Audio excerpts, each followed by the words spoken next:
Hi, and welcome to another episode of Smecco Connects. I'm Sonja Cox. And I'm Tom Dennison, government and public affairs here at Smecco, and the co-host of Smecco Connects podcast with our fearless leader, Sonja Cox. Thanks, Tom. So what are we talking about today? Well, it's just you and I today. Excellent. So they just have us. I think we can handle that. I think so. Well, we were kind of chatting before we started, maybe talk a little bit about, customer feedback and what we do with that and how we use it to the benefit of the organization as well as to the members.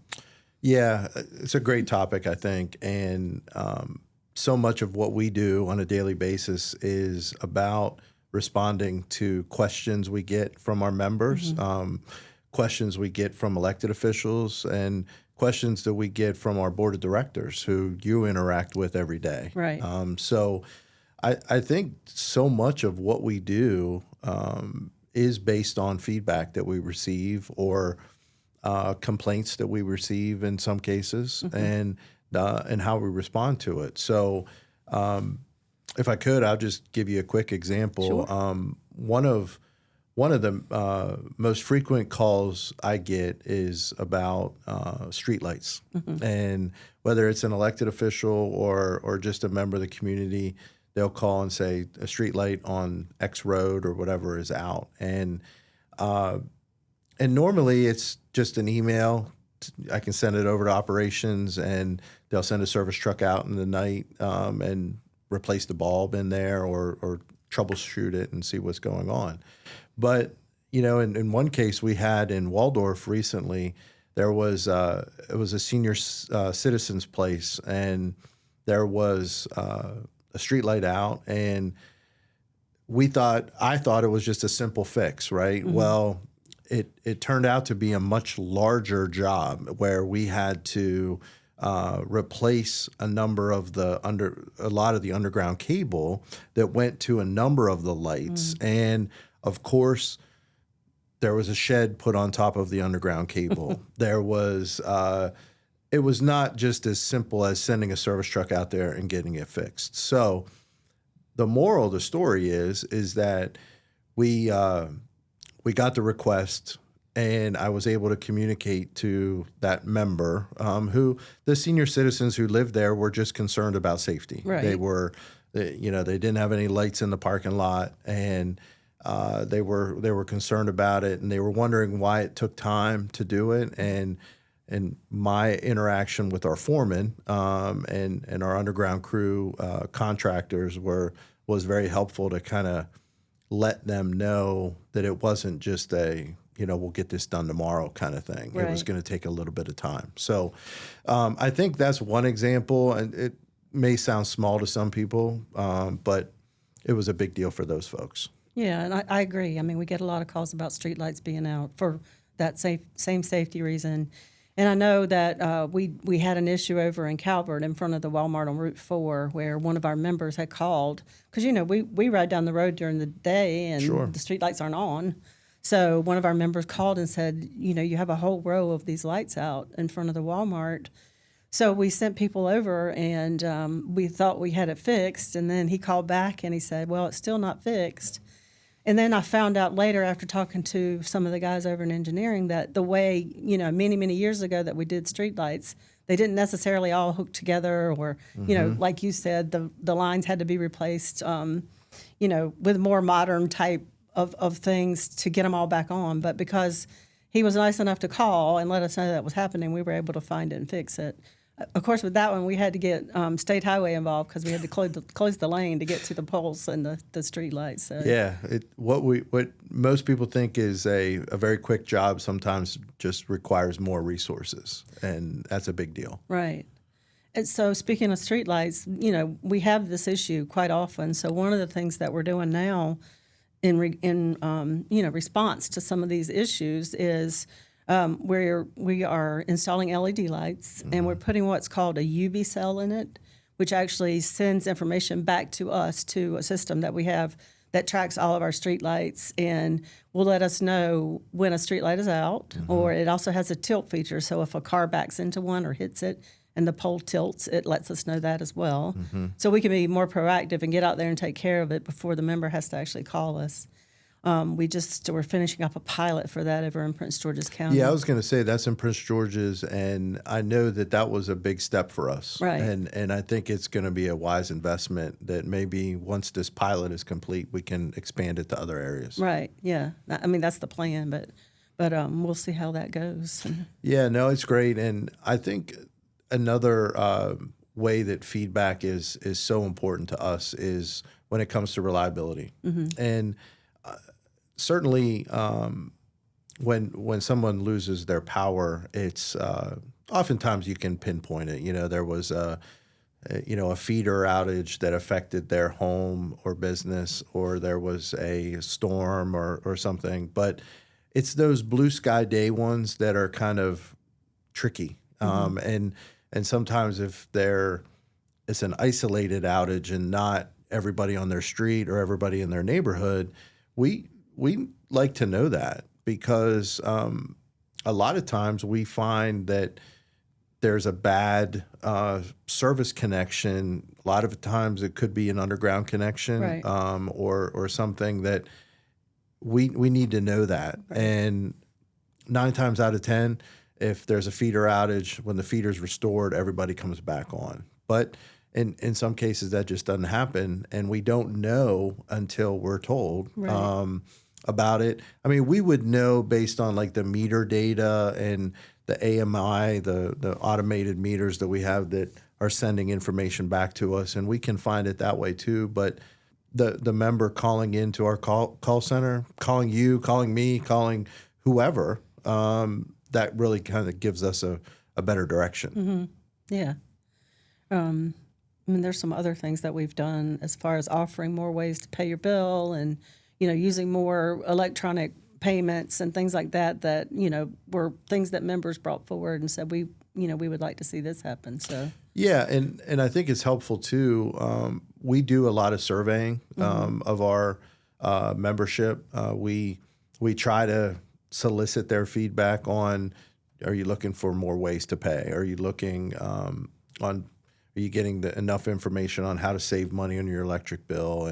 And we can kind of take that data, digest it, and then tailor some of our communications plans to help that. Right. And I think I think it's part of the job for us to try to solicit that feedback, and we always encourage our folks to respond to it. And whether that's we certainly hear complaints via Facebook or Twitter or X, I guess it's called, just regular emails, and we do take those seriously, and we try to get to them as best we can.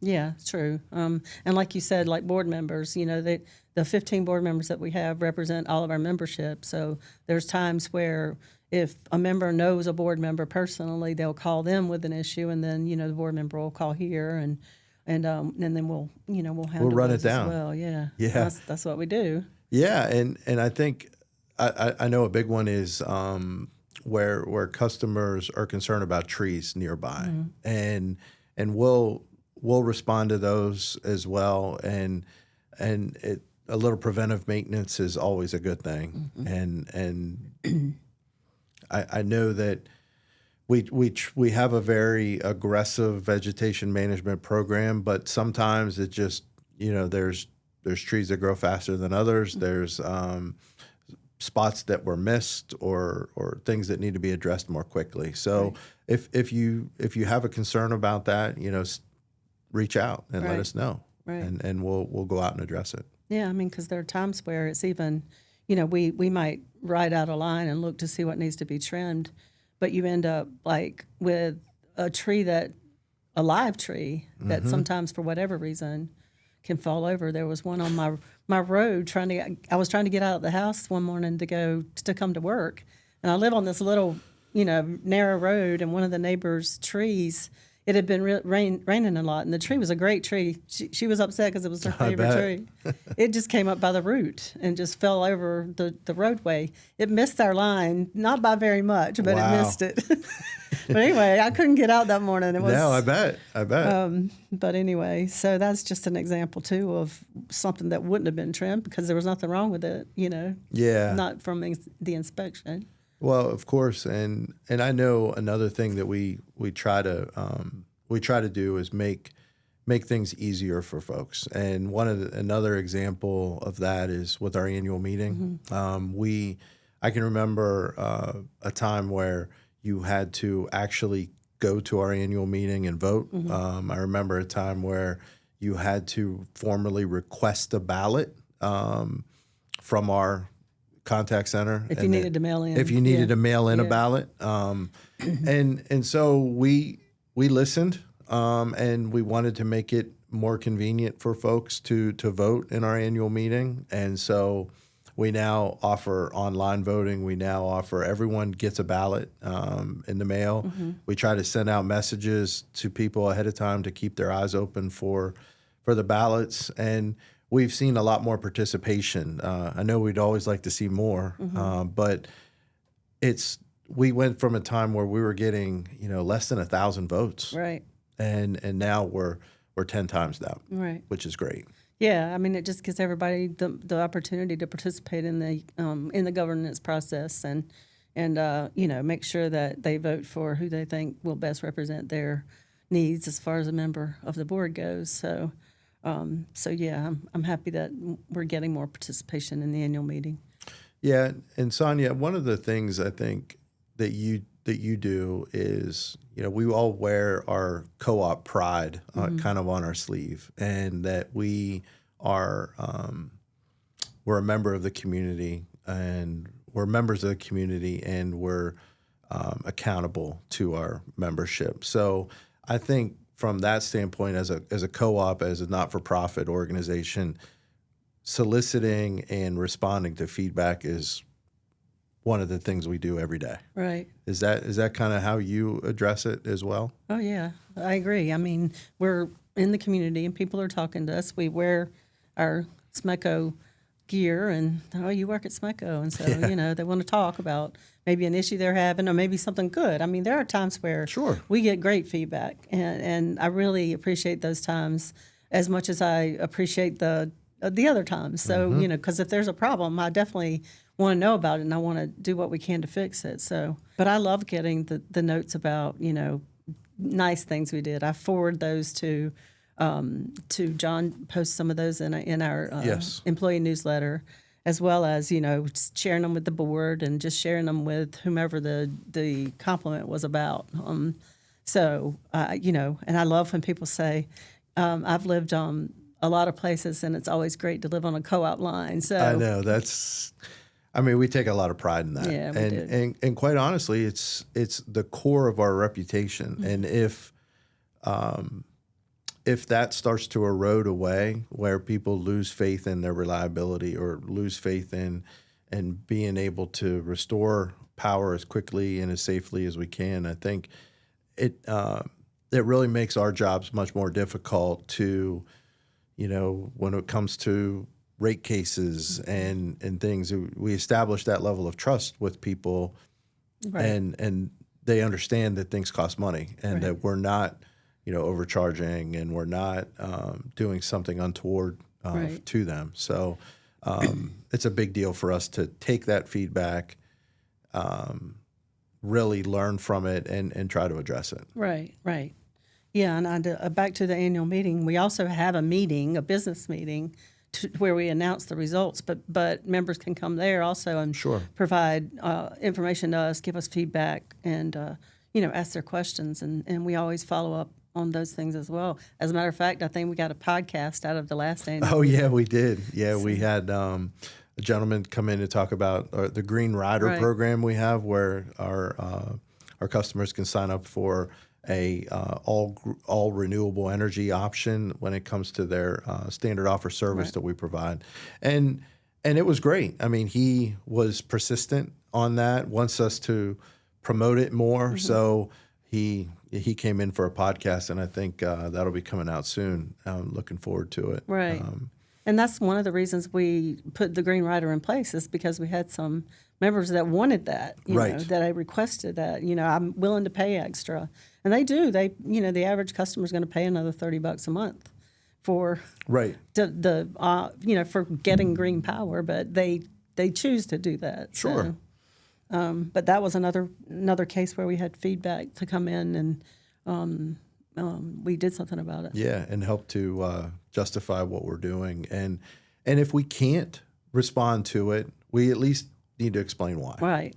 And we do that. And you know, there's certain rules and regulations we have to follow that we can't do it. It costs too much Right. because, or we're getting to it, but it's not in the budget until, you know, a year or two from now. So I think when people kind of bring that kind of stuff up and we explain what's happening and why, that's all we can do. And I think most people will understand and go forward with that. Well, and that brings up another thing. You know, this was years ago, like right when I first took over as CEO.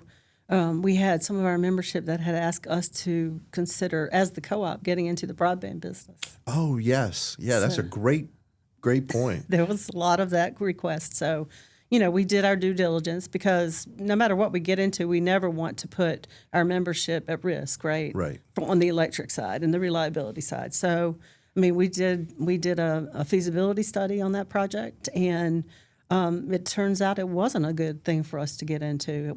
It was expensive. It was, you know, would have put our electric business at risk, and we weren't willing to do that. So Yeah, and we were different than a number of other co-ops that got into the broadband business.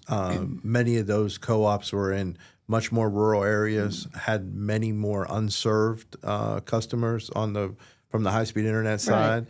And we have some major players in our service territory who had told us that they were planning to expand more. Right. And then, you know, through a sequence of events, we have COVID come, and that really highlighted areas that were underserved. Right.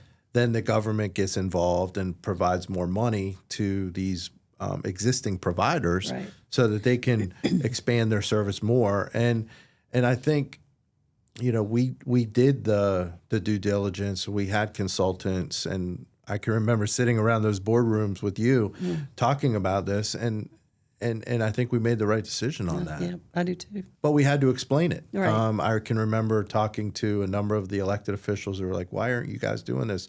We would trust you guys to do it." And it's not that we didn't want to do it, Right. but the risks were too just didn't make sense for us. Right, right. And now we have a lot more competition in our area Yes. that are providing it. So And they're doing it, and I'm not sure, but I know what we also did was we partnered with some of these providers where they wanted to attach to our poles, or they needed to establish a right-of-way alongside of ours, and we really tried to, especially in those unserved areas. I'm thinking of the Western Charles County area, where we were very aggressive in working with these contractors to get that service to people, and I think people appreciated it. do you think there's any other ways that we should solicit feedback, or what are some of the other ways that we do? Yeah, I think always the best is the personal type feedback. I mean, Sonja, you're in the community every day. We're at the grocery stores, we're at the ball fields, we're at churches. I like having that feedback, but I think everything from social media now, so many people are just comfortable in putting something out that way, and I think we respond to it very, very well. I think our contact center people, we've had them on the podcast. They're very aware of what we do and how we do it, and taking those calls, and they're prepared. I mean, they're all-stars when it comes to helping to navigate problems for people, Right. whether they have trouble paying their bill, or whether they're having a service issue, whether they need to stop service, start service, or just have general questions. They're there, Right. and they're available. So call there. But like I said, I always encourage people. Yeah, like I said, we wear it on our sleeves many times that we're of what we do, and most people aren't hesitant to let us know what's going on and why and how we can help. So I would just encourage people to continue to do that. Yep, I agree. This has been great. Yeah. Another good podcast for us, and hopefully people will understand how we do things and how feedback impacts our business. So thank you. Hopefully. Thank you. Awesome.